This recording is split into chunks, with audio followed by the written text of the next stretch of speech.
Olá, que a paz do Senhor esteja com você. Vamos iniciar mais um resumão da lição 4, página 29.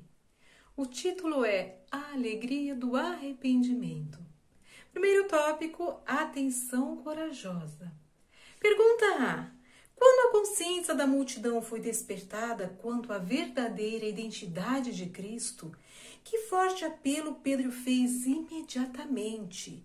E como isso pode nos transmitir coragem? Pedro fez um apelo de arrependimento, um arrependimento de confissão, de abandono dos pecados. E um apelo forte também para o batismo. Arrependei-vos e que cada um de vós seja batizado. E ainda para fechar o apelo, ele citou: salvai-vos dessa geração perversa. Então ele fez um apelo forte ao povo e muita gente atendeu o apelo. Agora, como isso pode nos transmitir coragem? Temos hoje de ter a mesma iniciativa do povo. Aqueles que foram batizados, eles receberam o Espírito Santo, eles foram salvos, eles foram transformados. Nós hoje, para recebermos também o Espírito Santo, precisamos ter a mesma atitude daqueles conversos.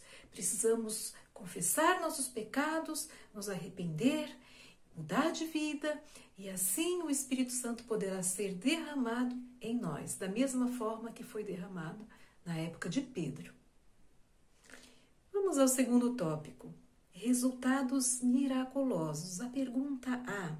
Que obra maravilhosa o Espírito Santo operou?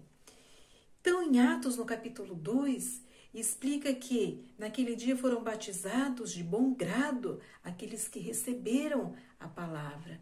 Quase 3.000 almas foram batizadas. Foi uma grande obra que o Espírito Santo operou naquela ocasião. Pergunta B. Descreva a atitude da igreja primitiva e o que todos nós precisamos aprender disso. Então, na igreja primitiva, eles tinham um espírito de verdadeira união, um espírito de ternura, de altruísmo. Eles realmente se preocupavam uns com os outros. Eles repartiam pão, vendiam suas propriedades e repartiam com aqueles que mais necessitavam, priorizando sempre os órfãos e as viúvas. E o que eles pregavam e o que eles falavam, o que eles demonstravam, não eram só pelos atos, pelas palavras e pelos atos.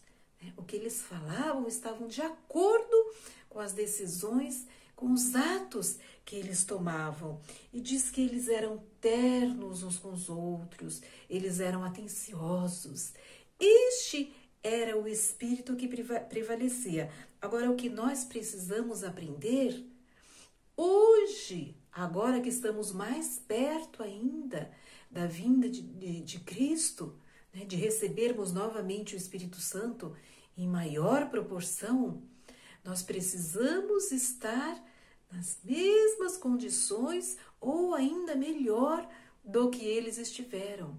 Precisamos também aprender a resolver nossas diferenças, tirar o ciúme, a inveja, o orgulho, a vaidade do nosso coração, a busca por poder, por status. Devemos estar em espírito de união, perdoar-nos uns aos outros, para que também possamos ser agraciados com o Espírito Santo. Vamos agora ao terceiro tópico, o milagre no templo. Pergunta A. Como o Senhor usou Pedro e João para operar um incrível milagre na porta do templo chamada Formosa? Então, na porta do templo havia um homem que ele era coxo, ele era deficiente, desde o ventre da sua mãe. E ele ia ali para pedir esmola, pedir uma ajuda. E Pedro e João estavam passando. E aí ele queria uma ajuda, Mas aí Pedro fitou bem aquele homem e falou assim: olha para nós. E aquele homem olhou para Pedro, para João, E Pedro falou assim: olha, nós não temos prata, nós não temos ouro, mas o que nós temos, nós vamos dar a você. E aquele homem ficou se perguntando, né? Mas o que será que eles vão me dar? E aí eles falaram assim: em nome de Jesus Nazareno, levanta e anda. E o que aconteceu? Aquele homem levantou, andou e ainda saiu saltitando e entrou com Pedro e João no templo. Este foi o grande milagre que Pedro e João, né, fez em nome do Senhor, através do Espírito Santo. Agora vamos à pergunta P deste terceiro tópico. Como as pessoas reagiram ao milagre? Agora vamos ver a atitude das pessoas. E o que Pedro declarou para destacar a verdadeira origem do evento, do milagre. Aí Pedro se aproveitou para falar algumas palavras para aquelas pessoas. Mas primeiro vamos ver a reação das pessoas. No livro de Atos, no capítulo 3, diz que todo o povo correu atônito para junto deles no alpendre chamado de Salomão. Então todo mundo foi ver o que havia acontecido. Por quê? Porque todo o povo conhecia aquele homem. Todo o povo via diariamente aquele homem pedindo esmolas. E eles sabiam que aquele homem era coxo de nascença, desde o ventre da mãe. Agora, quais foram as palavras de Pedro para aquelas pessoas que se juntaram para ver o evento? Então Pedro disse: ora, varões israelitas, por que vós estáis maravilhados disto, né? Ou porque olhais tanto para nós, como se por nossa própria virtude ou santidade nós fizéssemos andar este homem? Não foi nós. Foi pelo Espírito de Deus. Foi o Deus de Abraão, o Deus de Isaque e o Deus de Jacó, o Deus de nossos pais. É Ele que fez este milagre. Ele glorificou ao seu Filho Jesus, a quem vós entregastes a Pilatos. Então Pedro lembrou da atitude deles, né? Há pouco tempo atrás, vós entregaste a Pilatos. Isso foi muito forte para eles, né? Tendo ele determinado que fosse vós entregues perante Pilatos, né? E tendo ele determinado que fosse solto, né? Pilatos determinou que Jesus fosse solto, mas eles não aceitaram. Eles gritavam: crucificam, crucificam. Né? E ele lembrou disso, né? Mas vós negastes o santo e o justo e pediste que, se vos dessem um homem homicida, eles escolheram Barrabás. E o povo estava ouvindo Pedro falar. E olha só. E mataste o príncipe da vida, ao qual Deus ressuscitou dos mortos, né? Do que nós somos testemunhas. Então, Pedro aproveitou a multidão para levar esta mensagem. Agora a pergunta C. Como Pedro eternamente concedeu o benefício da dúvida aos ouvintes? Olha que bonito o texto. E agora, irmãos, eu sei que o fizestes por ignorância, como também os vossos príncipes. Só lembrando que o pensamento inspirado diz: mas essa ignorância não desculpou a ação, pois eles haviam recebido grande luz. Foi feita a declaração de que, se soubessem que ele era o príncipe da vida, não o teriam crucificado. Mas por que eles não sabiam? Né? Porque decidiram não saber. Vamos agora ao quarto tópico. Pergunta A. Tendo apresentado a verdade sobre Cristo, que apelo Pedro fez aos ouvintes do templo? E a segunda parte da pergunta. Como esse mesmo apelo ecoou até nós com urgência ainda maior? Então, o grande apelo, mais uma vez, que Pedro fez naquela ocasião foi: arrependei-vos, pois, e convertei-vos para que sejam apacados os vossos pecados e venham assim os tempos de refrigério pela presença do Senhor. Então, o grande apelo que Pedro fez foi um apelo de arrependimento, de conversão, de abandono dos pecados. E agora, como esse mesmo apelo ecoa através de nós, para nós hoje, né? E com certa urgência ainda maior. Porque hoje nós estamos mais próximos da vinda de Cristo do que na época deles, do que na época de Pedro. Pelos sinais que nós estamos vivenciando, né? Guerras, rumores de guerras, a pandemia que nos tem assolado, né? Nós temos sido testemunhas de tão grande pandemia que tem assolado o mundo. Nós vemos que os sinais, as profecias estão se cumprindo, né? As decisões das autoridades.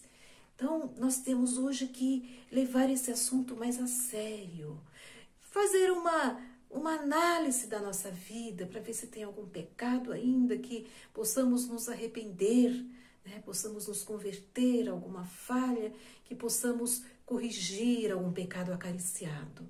Então, a nossa urgência ainda é maior. Sabemos que o julgamento já começou e a Bíblia diz que começa pela casa de Deus. Então, nós temos que ter muito interesse nesse assunto, na nossa salvação. Vamos agora à pergunta B. Qual é a única forma que podemos experimentar o refrigério mencionado em Atos 3:19? Então, aqui o texto diz que é muito parecido com a pergunta anterior. Arrependei-vos e convertei-vos, né? Para que sejam, na verdade é o mesmo texto, né? Em Atos 3:19. Para que venham os tempos do refrigério, para que os pecados sejam apagados. Então, a única forma é de nós nos arrependermos, confessarmos e abandonarmos os nossos pecados. É a única forma que nós podemos experimentar esse refrigério, que podemos ter paz, né? Em meio a tantas coisas que vêm acontecendo, tantas calamidades. Nós podemos ter paz no coração se nós nos arrependermos de todos os nossos pecados. Nós temos que fazer uma investigação na nossa vida. Vamos agora ao quinto tópico, preparando-se para o glorioso evento. Pergunta A. Quem exclusivamente receberá o refrigério e qual é o glorioso resultado disso? Novamente o texto de Atos, capítulo 3, verso 19. Né? Arrependei-vos e convertei-vos, para que sejam apagados os vossos pecados e venha sobre vós o tempo do refrigério. Terceira vez que esse verso aparece, então nós temos que ver a importância de nós refletirmos, de nós pensarmos, a urgência de nós fazermos uma investigação em nossa vida. Como diz aqui o pensamento inspirado, a primeira frase da nota diz: essas palavras devem nos alcançar com força propulsora. Ou seja, essas palavras devem causar um impacto em nossa vida para que possamos acordar do sono espiritual, né? Possamos fazer um arrependimento para que quando chegar na época da angústia de Jacó, todos os nossos pecados já tenham sido perdoados. Vamos agora ao texto de 2 Coríntios 7:10, que é muito bonito. Porque a tristeza, segundo Deus, opera arrependimento. Agora, olha só, para a salvação da qual ninguém se arrepende. Quem é que vai se arrepender de estar salvo quando Jesus voltar? Olha, eu estou salvo. Ninguém vai se arrepender de estar salvo, né? Então, agora, mas a tristeza do mundo opera a morte. Ou seja, mesmo que passemos tribulações e tristezas, mas se estivermos com Deus, se estivermos com os nossos pecados confessados, arrependidos, perdoados, né? Porque agora nossos pecados estão sendo perdoados, mas por ocasião da volta de Cristo, nossos pecados vão ser apagados, né? Então, se nós estivermos nessa condição, nós teremos paz, mesmo esse conflito que está havendo ao mundo, mesmo que tenha aparentes tristeza, mas no fundo nosso coração estará em paz, né? Então, quem exclusivamente receberá o refrigério? Quem estiver em paz. Quem estiver confessado todos os pecados, abandonados, né? E feito uma conversão. Que o Espírito Santo possa estar com todos, que possamos realmente viver refletir nas palavras dessas lições que estamos estudando e possamos realmente fazer uma conversão. Eu deixo aqui um apelo a todos, que possamos nos converter antes que seja tarde demais. Nós não sabemos se amanhã vamos estar vivos, nós não sabemos se vamos ver mais um pôr do sol, mais um nascer do sol. Então que possamos ouvir a voz de Deus hoje e não endurecer os nossos corações, para que possamos todos juntos um dia estarmos no céu, glorificados, com os pecados apagados, como uma grande família. Em nome de Jesus. Bons estudos da lição. Amém.